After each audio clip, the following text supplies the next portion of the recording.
Genshin Impact's 6th anniversary is getting closer, and one of the biggest anniversary rumors we've been hearing about has just taken a very different turn. For a while now, there was a claim that players could potentially receive something absolutely insane for the anniversary. A free limited 5-star character, along with their signature weapon. And if you were planning your Primogems around that possibility, there's something you need to know. Because that rumor has now been called fake. But that's not the only interesting thing happening right now. We're also getting new information about Mitya, including more details about his connection to stellar conduct. And then there's Danica, whose recent information could make her a very interesting support for future teams. So today, we're going through the anniversary situation, what we should realistically expect, and then we'll get into the latest Mitya and Danica information. And if you enjoy these kinds of Genshin updates, consider subscribing to Celestia Tales. It really helps the channel, and it lets you stay updated whenever new information drops.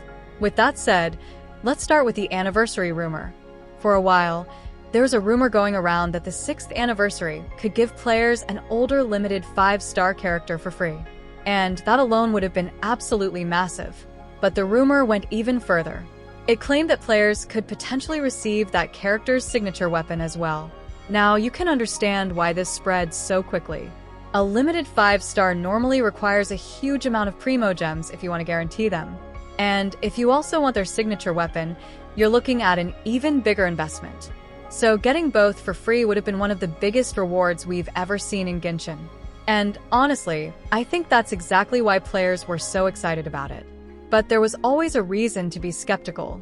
Something like this would be a massive change from how Genshin normally handles limited characters and weapons. And now we have an important update. The free limited 5-star plus signature weapon rumor has now been called fake by DK2, with the correction also being circulated by HXG. So if you've been saving your Primogems because you thought this reward was basically guaranteed, I would stop counting on it. And just to make the wording clear, we're talking about the leak being called fake, not Hoyoverse officially announcing that the rumor is fake. That's an important difference. But personally, I'm taking this rumor off the table completely for now. If Hoyoverse eventually announces something completely unexpected, obviously that's different. But until that happens, I would not plan my anniversary pulls around a free limited character or their signature weapon. And honestly, this is a good example of why you shouldn't make major Primogem decisions based on one extremely exciting leak. Because sometimes the most exciting information is also the information you need to be most careful with. So what should we actually be expecting? The safer thing to look at is the anniversary reward system that we've already seen from previous years. The standard 5-star selector is the important one here. Instead of choosing an older limited character, players can select a character from the permanent standard pool. And while I know that's nowhere near as crazy as getting a limited 5-star and their weapon for free, I still think it's a pretty useful reward, especially for newer players. If there's a standard character you've been missing for a long time, getting to choose one directly is much better than simply hoping you randomly get them from a future pull. So personally, that's what I would plan around for now. Don't assume the limited 5-star rumor is coming back. Don't save your Primogems expecting a free signature weapon. Wait for the official anniversary announcement, and then make your pull decisions based on what Hoyoverse actually gives us. And speaking of characters you might want to save for, let's talk about Mitya. Mitya has already been one of the more interesting upcoming characters, and some of the newest information is making his kit look even more unique. Mitya is currently expected to be a 5-star Electro character, and a major part of his kit appears to revolve around stellar conduct. The earlier information suggested that Mitya could actually change the way stellar conduct functions. Normally, the reaction is triggered when the required elements interact, but the reaction itself doesn't simply become another huge independent source of damage in the way some players might expect. Mitya's reported mechanic is different. While he's on the field, stellar conduct could apparently enter a special state where the reaction itself contributes direct damage. There's also information about additional reaction damage being generated after enough elemental applications. And now we're seeing another description that points toward essentially the same idea. That's actually the part one find most interesting, because this isn't just somebody randomly giving Mitya a completely different kit. The newer information is reinforcing the general direction we've already heard about. But there's one detail that could have a huge impact on how Mitya is played. The reported stellar conduct modification appears to work specifically while Mitya is on the field. Once he leaves the field, that particular part of his kit reportedly stops functioning. And if that survives testing, Mitya could be much more of an on-field DPS than some people originally expected. You're not necessarily bringing him in, using his abilities for a few seconds, and immediately swapping away. His entire mechanic seems designed around actually keeping him active. And personally, I think that's a good thing. If Mitya is supposed to be the character who changes how stellar conduct works, it makes sense that the game would want him to actually participate in the reaction rather than just sit off-field. But there's still a huge question. How strong is he actually going to be? There has also been a recent claim that Mitya could potentially be a stronger option than Miko in certain situations. Now, I would be very careful with that statement. We're talking about leaked information, and Mitya isn't finalized. So, I definitely wouldn't say Mitya power creeps Miko. That's way too early. Miko has already received improvements that made her extremely relevant to stellar conduct teams.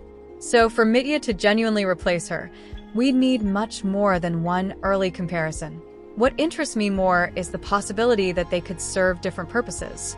Mitya could be heavily focused on on-field stellar conduct damage, while Miko's existing strengths could continue, making her valuable in different team setups. There's also another concern with Mitya. Some information suggests his off-field capabilities could be weaker at C0, with constellations potentially improving that side of his kit. And if that's true, I think C0 is going to be the most important thing to watch. Because for most players, especially F2P and low spenders, a character being amazing at C2 doesn't matter nearly as much as how good they are at C0. So, I'm definitely interested in Mitya, but I'm waiting for proper beta testing before making a final judgment. There's also been another interesting term connected to Mitya, superstellar conduct, but I'm not going to pretend we know what this actually means yet. The name has been mentioned, but there aren't enough reliable details attached to it for us to explain the mechanic confidently. So for now, I would treat that as nothing more than an interesting name to keep an eye on. The much more important information is Mitya's reported ability to modify stellar conduct itself. That's the mechanic that could actually affect team building. Everything else can wait until we have more information. Now, let's talk about Danica. And honestly, Danica might be even more interesting from a team-building perspective. The current information has her positioned as an electro support, with strong potential connections to cryo and stellar conduct teams. But the newer details don't make her sound like a straightforward damage support. Her elemental skill is reportedly connected to interruption resistance and damage mitigation, with the defensive side being compared to Dahaya's mechanics. If that's accurate, Danica could help your active character stay on the field and continue attacking without being constantly interrupted. And that could be especially useful for stellar conduct teams. Because if your entire team is built around maintaining reactions and dealing consistent damage, getting knocked around every few seconds is obviously not ideal. Then there's her burst. Current information reportedly points toward team-wide healing. And when you put those mechanics together, interruption resistance, damage mitigation, healing, and electro-utility, Danica starts looking much more like a dedicated support designed to make these teams comfortable to play. And personally, I really like that idea. But there's an important catch. Some of the current information suggests that Danica's off-field electro application may not be enough by herself to satisfy the electro requirements of certain stellar conduct teams. And if that's true, then the idea that Danica simply replaces Miko doesn't really work. Instead, Danica could potentially be used alongside another electro character. And honestly, I think that's more interesting. Rather than having Miko versus Danica, we could potentially have Miko plus Danica. One character provides more of the offensive or electro application side, while Danica provides defensive utility and healing. Of course, that's assuming the current information survives testing. Danica is still far enough away that there is plenty of time for her kit to change. So, I wouldn't make a full decision based on this yet. But if these mechanics survive, she could become a very comfortable support for this entire archetype. So after looking at everything, Here's my personal take. First, the free limited 5-star plus signature weapon rumor is something I would completely stop planning around. DK too has called that claim fake, with HXG also circulating the correction. So, until Hoyoverse officially gives us something different, I'm treating that rumor as finished. Second, Mitya is becoming more interesting. Not because we can confidently call him the strongest Electro character yet, but because his reported interaction with Stellar Conduct could give him a genuinely different playstyle. The biggest things I'm watching are his C0 performance, his field time requirements, and whether his off-field limitations actually remain. And finally, Danica. I think her potential value is being underestimated if people only look at damage. If she really provides interruption resistance, damage mitigation, healing, and useful electro support, she could make these teams significantly more comfortable. But once again, these are leaks. Things can change. So that's where we currently stand. The crazy anniversary rumor about a free limited 5-star plus signature weapon has now been called fake, so don't build your Primogem plans around it. The safer expectation is the established anniversary rewards, including the standard 5-star selector, while we wait for Hoyoverse official announcement. Mitya's latest information continues to point toward an Electro character who can fundamentally change how Stellar Conduct works while he's on the field. And Danica could be shaping up as a support focused on keeping your team active and alive while providing Electro utility. But personally, I'm not rushing to make any final pull decisions yet. I'd rather wait for proper testing and see the actual numbers than spend Primogems based on early information that could change. And especially with so many Snezhnaya characters still coming, having Primogems saved is never a bad thing. So now I want to know, were you actually expecting the free limited 5-star and signature weapon rumor to be real? And between Mitya and Danica, who are you more interested in right now? Let me know in the comments.